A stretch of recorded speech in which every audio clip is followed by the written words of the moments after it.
ਉੱਘੀ ਲੇਖਿਕਾ madam ਬੇਅੰਤ ਕੌਰ ਗਿੱਲ ਦਾ ਪਲੇਠਾ novel ਮਲਾਹਾਂ ਵਰਗੇ ਮੋਗਾ ਦੇ ਪੁਸਤਕ ਮੇਲੇ ਦੇ ਭਾਰੀ ਇਕੱਠ ਵਿੱਚ ਰਿਲੀਜ਼ ਕੀਤਾ ਗਿਆ। ਮਲਾਹਾਂ ਵਰਗੇ ਨਾਵਲ ਨੂੰ ਡਾਕਟਰ ਹਰਜੋਤ ਕਮਲ MLA ਮੋਗਾ ਦੁਆਰਾ ਲੋਕ ਅਰਪਣ ਕੀਤਾ ਗਿਆ। ਇਸ ਮੌਕੇ ਸੈਂਕੜੇ ਦੀ ਗਿਣਤੀ ਵਿੱਚ ਲੇਖਕ, ਕਵੀ ਅਤੇ ਸਾਹਿਤਕ ਪ੍ਰੇਮੀ ਹਾਜ਼ਰ ਸਨ।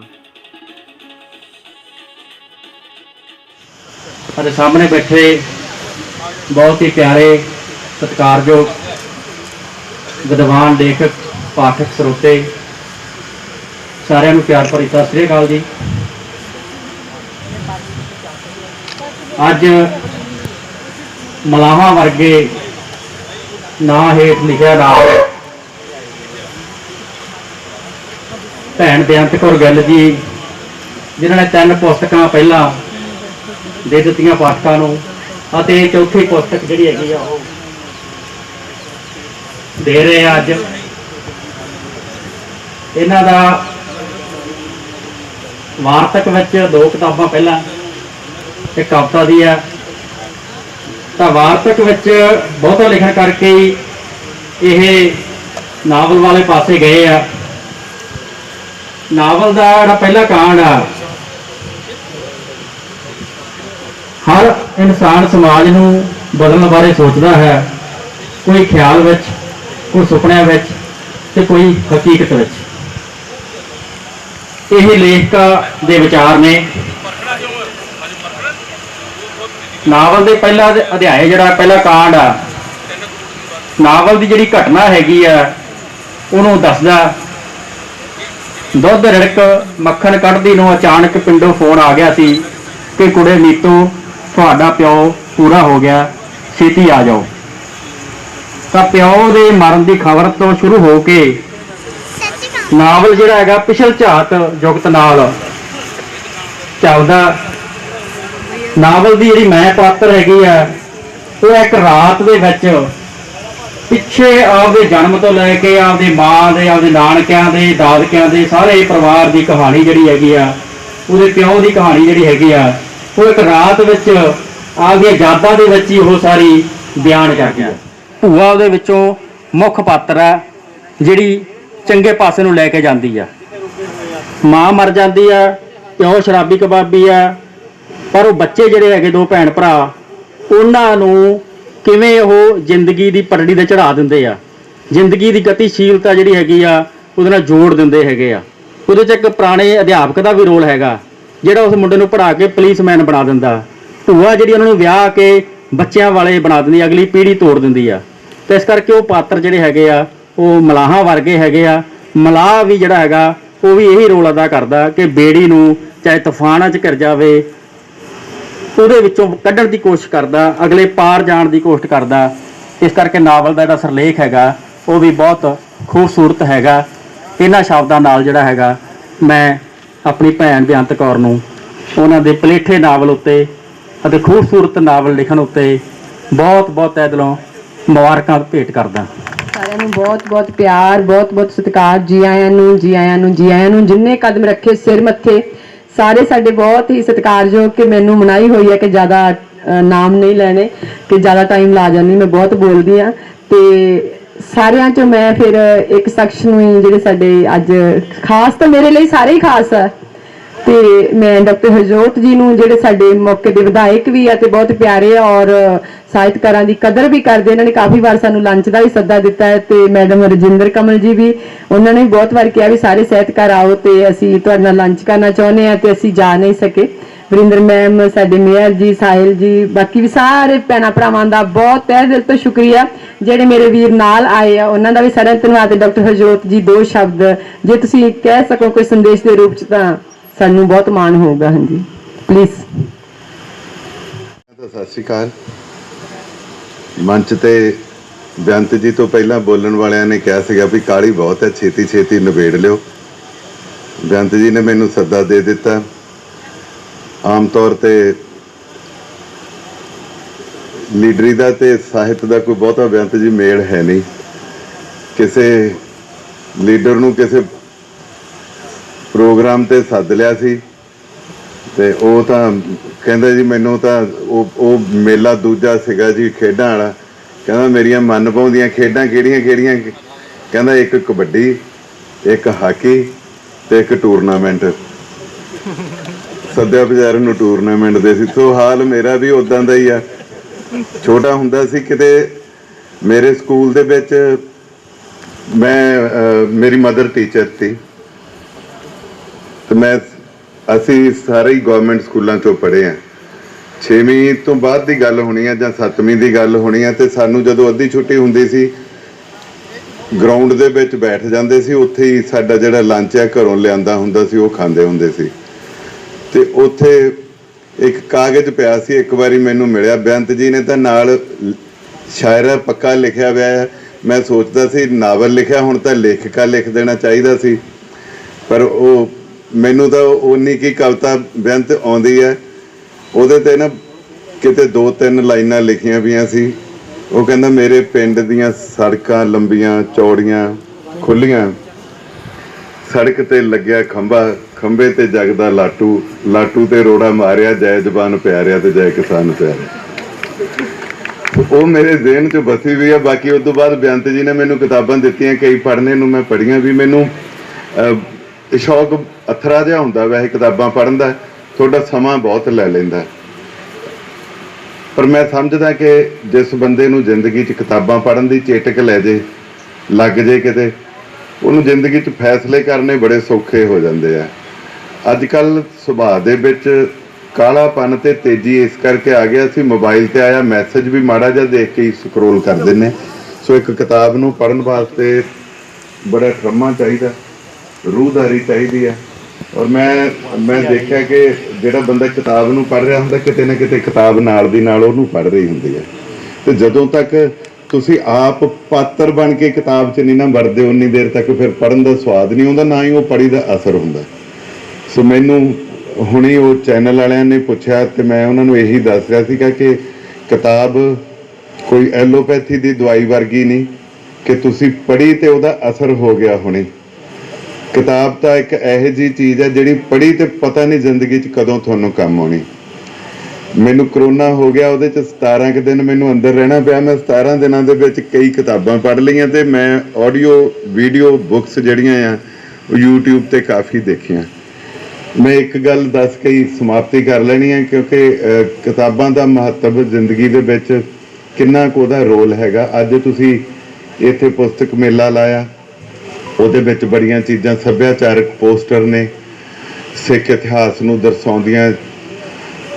ਮੈਂ ਬੇਅੰਤ ਕੌਰ ਜੀ ਦਾ, ਸੁਖਰਾਜ ਜੀ ਦਾ, ਕਲਸੀ ਹੁਣਾਂ ਦਾ ਔਰ ਸਾਰੇ ਦੂਰੋਂ ਦੂਰੋਂ ਆਏ ਜਿੰਨੇ ਸਾਡੇ ਸਾਥੀ ਨੇ ਉਹਨਾਂ ਦਾ ਧੰਨਵਾਦ ਕਰਦਾ। ਤੁਸੀਂ ਸਾਰੇ ਬੜੇ ਸਿਆਣੇ ਹੋ, ਸੂਝਵਾਨ ਹੋ। ਜਿਹੜਾ ਲੇਖਕ ਤੇ ਗਾਇਕ ਹੁੰਦਾ ਉਹਦੇ ਤੇ ਮਾਤਾ ਸਰਸਵਤੀ ਦੀ ਕਿਰਪਾ ਹੁੰਦੀ ਹੈ। ਸੋ ਇਸੇ ਕਰਕੇ ਹੀ ਮੈਨੂੰ ਕਿਸੇ ਨੇ ਦੱਸਿਆ ਸੀਗਾ ਕਿ ਜਦੋਂ ਕਿਸੇ ਦੇ ਬੱਚਾ ਹੁੰਦਾ ਜਾਂ ਵਿਆਹ ਹੁੰਦਾ ਤੇ ਉਸ ਵੇਲੇ ਗਾਣੇ ਲਵਾਏ ਜਾਂਦੇ ਕਲਾਕਾਰਾਂ ਤੋਂ, ਉਸ ਵੇਲੇ ਨੱਚਣ ਵਾਲਿਆਂ ਨੂੰ ਸੱਦਿਆ ਜਾਂਦਾ ਕਿਉਂਕਿ ਉਹਨਾਂ ਦੇ ਵਿੱਚ ਸਰਸਵਤੀ ਦਾ ਨਿਵਾਸ ਹੁੰਦਾ। ਉਹਨਾਂ ਦੇ ਦਿੱਤੀਆਂ ਆਸ਼ੀਰਵਾਦਾਂ, ਬੱਚੇ ਨੂੰ ਦਿੱਤੀਆਂ ਗੁਰਤੀਆਂ ਜਾਂ ਨਵੀਂ ਵਿਆਹੀ ਜੋੜੀ ਲਈ ਦਿੱਤੀਆਂ ਸੀਤਾਂ ਜ਼ਿਆਦਾ ਕੰਮ ਕਰਦੀਆਂ। ਸੋ ਮੈਂ ਇੱਕ ਗੱਲ ਦੱਸ ਦਵਾਂ, ਕਿਤਾਬ ਦਾ ਫਾਇਦਾ, ਮੈਂ ਜਿਹੜੀ ਗੱਲ ਦੱਸਦਾ ਸੀਗਾ ਕਿ ਕਈ ਵਾਰੀ ਤੁਰੰਤ ਫਾਇਦਾ ਨਹੀਂ ਹੁੰਦਾ, ਪਰ ਤੁਹਾਡੀ ਜ਼ਿੰਦਗੀ ਦੇ ਕਿਸੇ ਨਾ ਕਿਸੇ ਮੁਕਾਮ ਤੇ ਮੋੜ ਤੇ ਤੁਹਾਨੂੰ ਉਹ ਚੇਤੇ ਆ ਜਾਂਦੀ ਗੱਲ। ਮੇਰੇ ਇੱਕ ਦੋਸਤ ਮੇਰੇ ਨਾਲ ਸਫ਼ਰ ਕਰ ਰਹੇ ਸੀ ਚੰਡੀਗੜ੍ਹੋਂ, ਉਹਨਾਂ ਦੀ ਵਾਈਫ ਦਾ ਫੋਨ ਆ ਗਿਆ। ਉਹਨੇ ਅਜੇ ਗੱਲ ਸ਼ੁਰੂ ਕੀਤੀ ਸੀਗੀ ਤੇ ਉਹਨੇ ਫਟਾਫਟ ਕਹਿ ਦਿੱਤਾ ਤੂੰ ਇੱਦਾਂ ਨਹੀਂ ਇੱਦਾਂ ਕਰ ਲਾ। ਉਹ ਵਿਚਾਰੀ ਪਤਾ ਨਹੀਂ ਕੁਛ ਬੋਲ ਕੇ ਤੇ ਫੋਨ ਕੱਟ ਗਈ।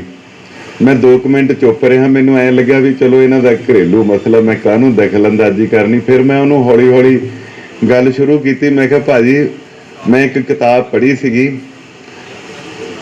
ਉਹਦਾ ਨਾਂ ਸੀਗਾ mens are from Mars and womens are from Venus. ਬੰਦੇ ਮੰਗਲ ਤੋਂ ਆਏ ਵੇ ਆ ਤੇ ਔਰਤਾਂ ਜਿਹੜੀਆਂ ਉਹ ਸ਼ੁੱਕਰ ਗ੍ਰਹਿ ਤੋਂ ਆਈਆਂ ਵੀ ਆ।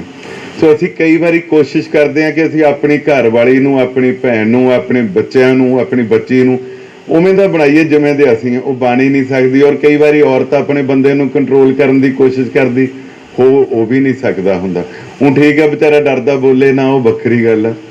ਪਰ ਉਹਦੇ 'ਚ ਕਿਤਾਬ 'ਚ ਮੈਂ ਉਹਨੂੰ ਇੱਕ ਗੱਲ ਦੱਸੀ। ਮੈਂ ਕਿਹਾ ਜਦੋਂ ਮੈਂ ਉਹ ਕਿਤਾਬ ਪੜ੍ਹੀ ਤੇ ਉਹਦੇ ਵਿੱਚ ਇੱਕ ਚੀਜ਼ ਲਿਖੀ ਸੀਗੀ ਕਿ ਬੰਦੇ ਦਾ ਸੁਭਾਅ ਹੁੰਦਾ ਫਟਾਫਟ ਗੱਲ ਦਾ ਸੋਲੂਸ਼ਨ ਦੱਸਣਾ।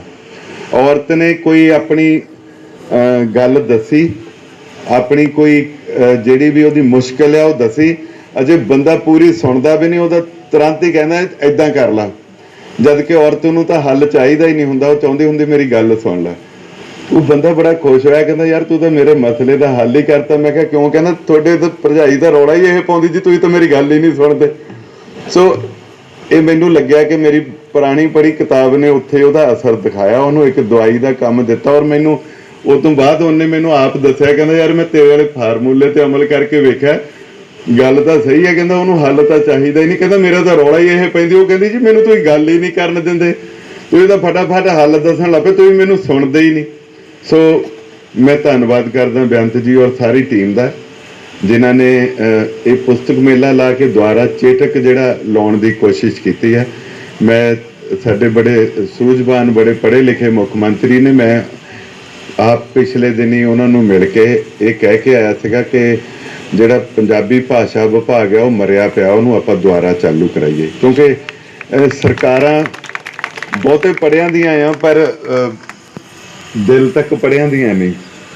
ਸੋ ਚੰਨੀ ਜੀ ਉਸ ਰੂਹਦਾਰੀ ਵਾਲੇ ਆ, ਤਾਂ ਮੈਨੂੰ ਲੱਗਿਆ ਕਿ ਉਹਨਾਂ ਨਾਲ ਗੱਲ ਕਰਾਂ ਤਾਂ ਚੰਗਾ ਅਸਰ ਹੋ ਸਕਦਾ। ਸੋ ਭਾਸ਼ਾ ਵਿਭਾਗ ਦੇ ਦਫ਼ਤਰ, ਭਾਸ਼ਾ ਵਿਭਾਗ ਦਾ ਸਟਾਫ, ਪ੍ਰਕਾਸ਼ਨ ਸਾਰਾ ਕੁਝ ਹੈਗਾ, ਪਰ ਉਹਨੂੰ ਐਕਟੀਵੇਟ ਕਰਨ ਦੀ ਲੋੜ ਹੈ। ਸੋ ਮੈਂ ਉਹਨਾਂ ਨੂੰ ਦੱਸਿਆ ਵੀ 4 ਸਾਲ ਹੋ ਗਏ ਇਸ ਸਰਕਾਰ ਨੇ, 3-4 ਸਾਲ ਹੋ ਗਏ ਪਿਛਲੀ ਸਰਕਾਰ ਨੇ, ਤਕਰੀਬਨ 7.5 ਸਾਲ ਤੋਂ ਸ਼੍ਰੋਮਣੀ ਸਾਹਿਤ ਜਿਹੜਾ ਅਵਾਰਡ ਸੀਗਾ ਲੇਖਕ ਦਾ ਉਹ ਵੀ ਬੰਦ ਪਿਆ। ਸੋ ਮੈਨੂੰ ਉਮੀਦ ਹੈ ਕਿ ਉਹਨਾਂ ਨੇ ਬੜੇ ਧਿਆਨ ਨਾਲ ਸੁਣਿਆ ਸੀ। ਆਪਣੇ ਜਿਹੜੇ ਉਹਨਾਂ ਦੇ ਸਕੱਤਰ ਹੈਗੇ ਨੇ ਰਾਹੁਲ ਤਿਵਾੜੀ ਜੀ, ਉਹਨਾਂ ਨੂੰ ਨੋਟ ਵੀ ਕਰਾਇਆ ਸੀ। ਇੱਕ ਮੈਂ NRIs ਦੇ ਉੱਤੇ ਕਿਹਾ ਸੀ ਉਹਨਾਂ ਨੂੰ, NRIs ਦੇ ਉੱਤੇ ਤਾਂ ਐਕਸ਼ਨ ਹੋ ਗਿਆ ਔਰ ਮੈਨੂੰ ਉਮੀਦ ਹੈ ਕਿ ਭਾਸ਼ਾ ਵਿਭਾਗ ਵੀ ਜਲਦੀ ਐਕਟਿਵ ਹੋਵੇ। ਸੋ ਤੁਹਾਡਾ ਬਹੁਤ ਧੰਨਵਾਦ, ਮੈਂ ਸਮਾਂ ਜ਼ਿਆਦਾ ਲੈ ਲਿਆ। ਸਾਰੇ ਮਹਿਮਾਨ ਬਹੁਤ ਮੁਹੱਬਤ ਵਰਗੇ ਆ, ਜੀ ਆਇਆਂ ਨੂੰ, ਜੀ ਆਇਆਂ ਨੂੰ, ਜੀ ਆਇਆਂ ਨੂੰ। ਤੇ ਡਾਕਟਰ ਸਾਹਿਬ ਨੂੰ ਹੀ ਛੇਤੀ ਹੈ, ਬਾਕੀ ਆਪਾਂ ਸਾਰੇ ਬੈਠੇ ਰਵਾਂਗੇ ਇੱਦਾਂ ਹੀ। ਹੁਣ ਆਪਾਂ ਨਵਾਂ ਰਿਲੀਜ਼ ਕਰਦੇ ਹਾਂ। ਰਹੇ ਬਰਸਦਾ ਨੂਰ ਤੇਰੀਆਂ ਰਹਿਮਤਾਂ ਦਾ, ਤੇ ਮੈਥੋਂ ਮਾਲਕਾ ਕਦੇ ਨਾ ਖਤਾ ਹੋਵੇ। ਰਹੇ ਬਰਸਦਾ ਨੂਰ ਤੇਰੀਆਂ ਰਹਿਮਤਾਂ ਦਾ, ਤੇ ਮੈਥੋਂ ਮਾਲਕਾ ਕਦੇ ਨਾ ਖਤਾ ਹੋਵੇ। ਜੇ ਖਤਾ ਹੋਵੇ, ਜੇ ਖਤਾ ਹੋਵੇ ਤਾਂ ਸਜ਼ਾ ਖਤਾ ਦੀ, ਜੇ ਖਤਾ ਹੋਵੇ ਤਾਂ ਸਜ਼ਾ ਖਤਾ ਦੀ। ਤੇਰਾ ਦੀਦਾਰ ਹੋਵੇ ਤੇ ਫਿਰ ਫਰਕ ਨਹੀਂ, ਤੂੰ ਜਲਾਦ ਹੋਵੇ ਤੇ ਭਾਵੇਂ ਕਰਤਾਰ ਹੋਵੇ। ਤੇ ਫਿਰ ਫਰਕ ਨਹੀਂ, ਤੂੰ ਜਲਾਦ ਹੋਵੇ ਤੇ ਭਾਵੇਂ ਕਰਤਾਰ ਹੋਵੇ। ਤੁਹਾਡੇ ਰੱਬ ਵਰਗੇ ਭੈਣਾਂ ਭਰਾਵਾਂ ਦਾ ਪਿਆਰ ਹਮੇਸ਼ਾ ਮਿਲਿਆ ਰਹੇ। ਤੇ ਆਓ ਜਿੰਨੇ ਜਾਣੇ ਆ ਸਕਦੇ ਆਪਾਂ ਰਿਲੀਜ਼ ਕਰਦੇ ਹਾਂ ਨਾਵਲ।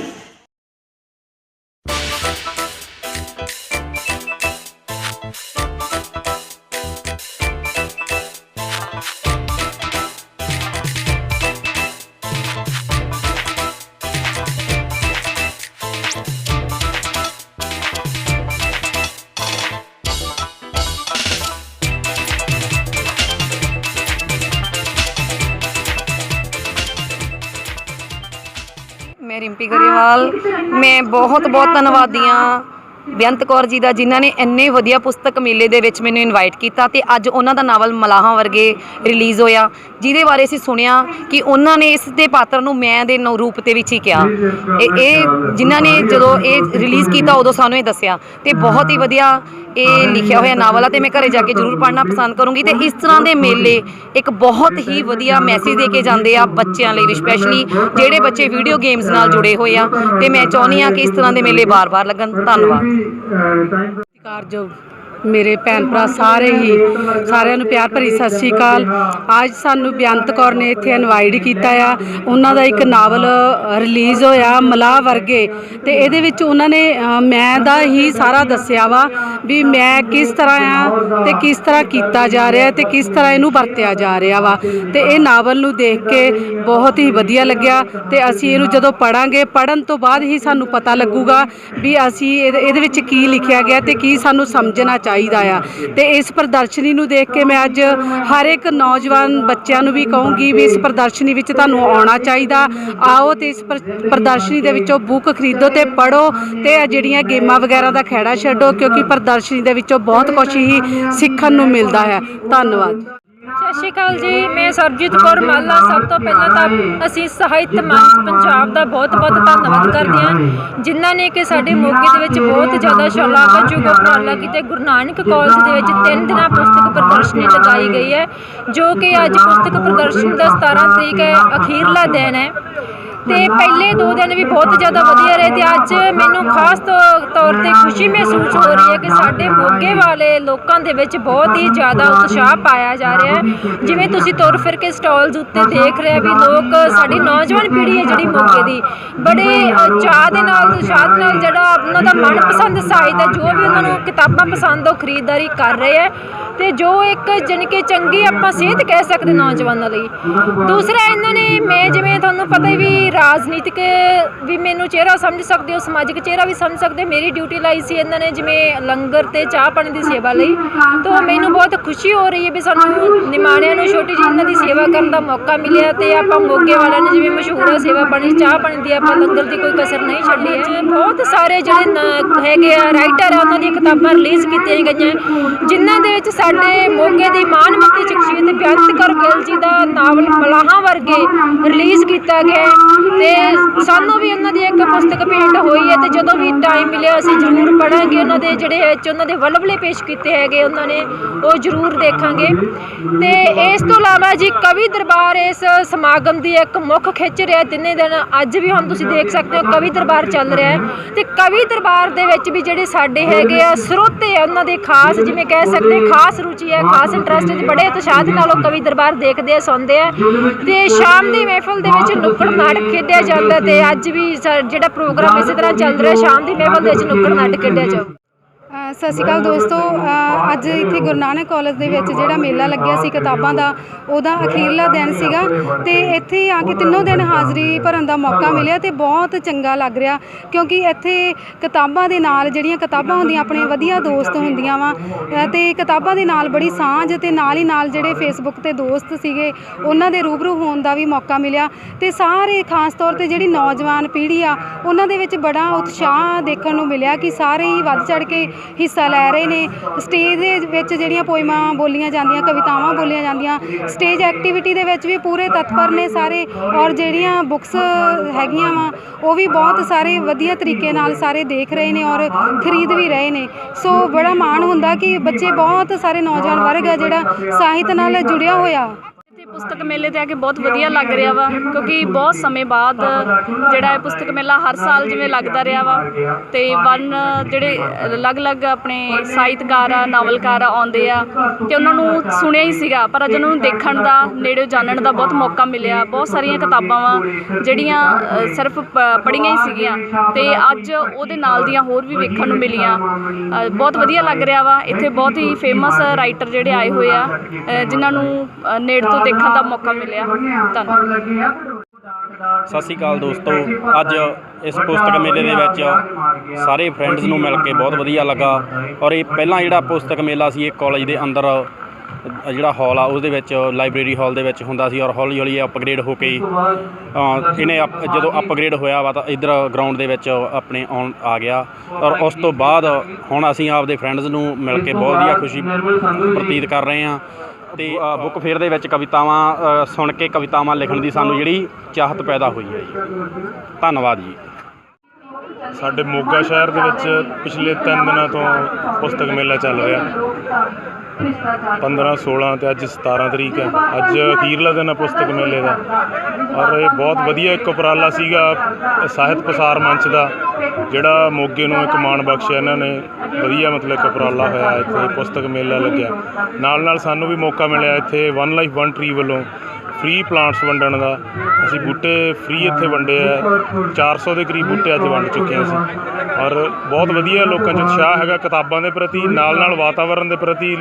ਲੋਕਾਂ ਨੇ ਬਹੁਤ ਮਤਲਬ ਕਿ ਸਾਨੂੰ ਪ੍ਰੇਰਿਤ ਕੀਤਾ ਹੈਗਾ, ਅਸੀਂ ਲੋਕਾਂ ਨੂੰ ਪ੍ਰੇਰਿਤ ਕੀਤਾ, ਉਹਨਾਂ ਨੇ ਸਾਨੂੰ ਪ੍ਰੇਰਿਤ ਕੀਤਾ ਹੈ ਕਿ ਵੀ ਅਸੀਂ ਹੋਰ ਇਸ ਅੱਗੇ ਦੀ ਅੱਗੇ ਬੂਟੇ ਹੋਰ ਲਿਆ ਕੇ ਵੰਡੀ ਜਾਈਏ ਔਰ ਮਤਲਬ ਲੋਕਾਂ ਦੇ ਵਿੱਚ ਬਹੁਤ ਵਧੀਆ ਉਤਸ਼ਾਹ ਹੈਗਾ। ਇੱਥੇ ਕੁਝ ਹੋਰ ਵੀ ਸਟਾਲਸ ਲੱਗੇ ਸੀਗੇ ਖਾਣ ਪੀਣ ਦੇ ਵੀ ਔਰ ਬਹੁਤ ਵਧੀਆ ਇੱਥੇ ਕੁਝ ਕਿਤਾਬਾਂ ਵੀ ਅੱਜ ਰਿਲੀਜ਼ ਹੋਈਆਂ, ਕਵੀ ਦਰਬਾਰ ਵੀ ਹੋਇਆ, ਰੂਬਰੂ ਪ੍ਰੋਗਰਾਮ ਵੀ ਹੋਏ ਆ। 3 ਦਿਨਾਂ ਤੋਂ ਇਹ ਮਤਲਬ ਇੱਦਾਂ ਹੀ ਬਹੁਤ ਵਧੀਆ ਇੱਕ ਮਾਹੌਲ ਸਿਰਜਿਆ ਹੋਇਆ ਸਾਹਿਤ ਪ੍ਰਸਾਰ ਮੰਚ ਵੱਲੋਂ ਔਰ ਅਸੀਂ ਇਹਨਾਂ ਦੇ ਬਹੁਤ ਧੰਨਵਾਦੀ ਹਾਂ ਕਿ ਮੋਗੇ ਦੇ ਵਿੱਚ ਅੱਗੇ ਤੋਂ ਇਹ ਸਭ ਕੁਝ ਚੱਲਦਾ ਰਹੇ ਔਰ ਸਾਨੂੰ ਵੀ ਇਹ ਮੌਕਾ ਦਿੰਦੇ ਰਹਿਣ ਕਿ ਅਸੀਂ ਇੱਦਾਂ ਹੀ ਆਪਣੇ ਵਨ ਲਾਈਫ ਵਨ ਟਰੀ ਵੱਲੋਂ ਫ੍ਰੀ ਬੂਟੇ ਵੰਡਦੇ ਰਹੀਏ। Thank you. ਆਪਣਾ ਨਾਵਲ ਰਿਲੀਜ਼ ਹੋਇਆ ਮਲਾਹਾਂ ਵਰਗੇ, ਬਹੁਤ ਚੰਗਾ ਫੀਲ ਹੋ ਰਿਹਾ। ਇਹ 'ਚ ਕਹਿਣ ਦਾ ਕੋਈ ਹੈ ਨਹੀਂ, ਮੇਰੇ ਖਿਆਲ ਤੁਸੀਂ ਸਾਰਾ ਜਿਹੜਾ ਹੈਗਾ ਇਹ ਮਾਹੌਲ ਦਿਖਾਇਆ ਹੀ ਹੋਣਾ ਹੈ ਪਾਠਕਾਂ ਨੂੰ ਵੀ, ਬਾਕੀਆਂ ਨੂੰ ਵੀ, ਤੇ ਬਹੁਤ ਹੈਪੀ ਹਾਂ। ਮੈਂ ਵੀ ਬਹੁਤ ਖੁਸ਼ ਹਾਂ ਕਿ ਇੱਥੇ ਕੋਈ ਜਾਤ ਪਾਤ ਜਾਂ ਭੈਣ ਭਰਾ ਜਾਂ ਉਮਰ ਦਾ ਕੋਈ ਤਕਾਜ਼ਾ ਨਹੀਂ ਕਿ ਕਿਹੜੀ ਉਮਰ ਦੇ ਪਾਠਕਾਂ ਲਈ ਹੈਗਾ ਸੀ ਇੱਥੇ ਮੇਲਾ, ਸੀ ਪੁਸਤਕ ਮੇਲਾ ਅਰੇਂਜ ਕੀਤਾ ਹੈਗਾ। ਇੱਥੇ ਸਾਰੇ ਮਤਲਬ ਪੂਰਾ ਪਰਿਵਾਰ ਆ ਰਿਹਾ, ਇੱਕ ਪਰਿਵਾਰਿਕ ਪ੍ਰੋਗਰਾਮ ਹੋ ਕੇ ਬਣ ਗਿਆ। ਇਹ ਬਹੁਤ ਖੁਸ਼ੀ ਹੋਈ ਆ ਤੇ ਮੈਨੂੰ ਆਪਣੇ ਨਾਵਲ ਦੀ ਖੁਸ਼ੀ ਹੋਣੀ ਸੀਗੀ ਕਿ ਮੇਰਾ ਨਾਵਲ ਅੱਜ ਲੋਕ ਅਰਪਣ ਹੋਇਆ, ਪਰ ਮੈਂ ਬਹੁਤ ਖੁਸ਼ ਹਾਂ ਕਿ ਅੱਜ ਅਸੀਂ ਸਾਰਿਆਂ ਨੂੰ ਇੱਕ ਜਗ੍ਹਾ ਤੇ ਇਕੱਠੇ ਕਰ ਲਿਆ, ਆਪਣੇ ਭੈਣਾਂ ਭਰਾਵਾਂ ਨੂੰ ਚੰਗਾ ਲੱਗ ਰਿਹਾ। ਤੁਸੀਂ ਨਾਮ ਮਲਾਹਾਂ ਵਰਗੇ ਇਸ ਦਾ ਕੀ ਮਤਲਬ? ਦੇਖੋ ਜੀ, ਇਹਦੇ ਨਾਮ ਦਾ ਮਲਾਹਾਂ ਵਰਗੇ ਹੈਗਾ ਵੀ ਸਾਡੇ ਜਿਹੜੇ ਰਿਸ਼ਤੇ ਹੁੰਦੇ ਨੇ, ਮੇਨ ਜਿਹੜਾ ਨਾਵਲ ਹੈ ਮੇਰਾ ਰਿਸ਼ਤਿਆਂ ਤੇ ਆਧਾਰਿਤ ਹੈ, ਸਮਾਜਿਕ ਪਰਿਵਾਰਕ ਨਾਵਲ ਹੈਗਾ, ਪਰਿਵਾਰ ਵਿੱਚ ਪੜ੍ਹਨ ਵਾਲਾ ਵੀ ਜਿਹੜੇ ਰਿਸ਼ਤੇ ਆ, ਸਾਨੂੰ ਜੇ ਚੰਗੇ ਰਿਸ਼ਤੇ ਮਿਲ ਜਾਣ ਤਾਂ ਸਾਨੂੰ ਤਾਰ ਵੀ ਜਾਂਦੇ ਆ, ਮਾੜੇ ਮਿਲ ਜਾਣ ਡੋਬ ਵੀ ਜਾਂਦੇ ਆ। ਤਾਂ ਇਹਦੇ 'ਚ ਮੈਨੂੰ ਇਹ ਹੈ ਵੀ ਸਾਨੂੰ ਆਪ ਨੂੰ ਵੀ ਤੈਰਾਕ ਬਣਨਾ ਪੈਂਦਾ, ਕਿ ਸਾਨੂੰ ਮਾੜੇ ਲੱਗਦਾ ਵੀ ਕੋਈ ਡੋਬ ਦੂਗਾ ਤਾਂ ਸਾਨੂੰ ਆਪ ਨੂੰ ਥੋੜਾ ਬਹੁਤਾ ਤੈਰਨਾ ਸਿੱਖਣਾ ਆਉਣਾ ਚਾਹੀਦਾ। ਪਰ ਜਿਹੜੇ ਚੰਗੇ ਰਿਸ਼ਤੇ ਹੁੰਦੇ ਆ, ਚੰਗੇ ਮਲਾਹਾਂ ਵਰਗੇ ਹੁੰਦੇ ਆ, ਉਹ ਅਸੀਂ ਦੇ ਨਹੀਂ ਦੇ ਸਕਦੇ। ਇਹਦੇ 'ਚ ਵੀ ਇੱਕ ਦੋ ਰਿਸ਼ਤੇ ਜਿਹੜੇ ਮਲਾਹਾਂ ਵਰਗੇ, ਚੰਗੇ ਮਲਾਹਾਂ ਵਰਗੇ ਰਿਸ਼ਤੇ ਸੀਗੇ, ਜਿਹੜੇ ਮਤਲਬ ਇੱਕ ਪਰਿਵਾਰ ਨੂੰ, ਟੁੱਟੇ ਹੋਏ ਪਰਿਵਾਰ ਨੂੰ, ਖਿੰਡੇ ਹੋਏ ਪਰਿਵਾਰ ਨੂੰ ਜਿਹੜੇ ਦੁਬਾਰਾ ਤੋਂ ਖੜਾ ਕਰ ਦਿੱਤਾ। ਇਸ ਨਾਵਲ ਵਿੱਚ ਇਹ ਸਟੋਰੀ ਹੈ ਜੀ। ਦੇਖੋ ਜੀ, ਇਸ ਸਟੋਰੀ ਨੂੰ ਕਾਲਪਨਿਕ ਵੀ ਨਹੀਂ ਕਿਹਾ ਜਾ ਸਕਦਾ, ਔਰ ਕਿਸੇ ਵੀ ਨਾਵਲ ਵਿੱਚ ਜਾਂ ਸਟੋਰੀ ਵਿੱਚ ਸਾਰਾ ਕੁਝ ਸੱਚ ਵੀ ਨਹੀਂ ਹੁੰਦਾ, ਕਿਉਂਕਿ ਕੁਝ ਚੀਜ਼ਾਂ ਥੋੜੀਆਂ ਸਾਈਡ ਤੋਂ ਆਪਾਂ ਨੂੰ ਲੈਣੀਆਂ ਪੈਂਦੀਆਂ। ਪਰ ਇਹ ਕਿਸੇ ਇੱਕ ਔਰਤ ਦੀ, ਇੱਕ ਆਦਮੀ ਦੀ ਕਹਾਣੀ ਨਹੀਂ। ਮੇਰੇ ਖਿਆਲ 'ਚ ਇਹਦੇ ਵਿੱਚ ਸੈਂਕੜੇ ਪਾਤਰ ਆ ਜਿਹੜੇ ਉਹ ਜੁੜੇ ਹੋਏ ਆ, ਸੈਂਕੜੇ ਪਾਤਰਾਂ ਦਾ ਇੱਕ ਪਾਤਰ ਬਣਿਆ।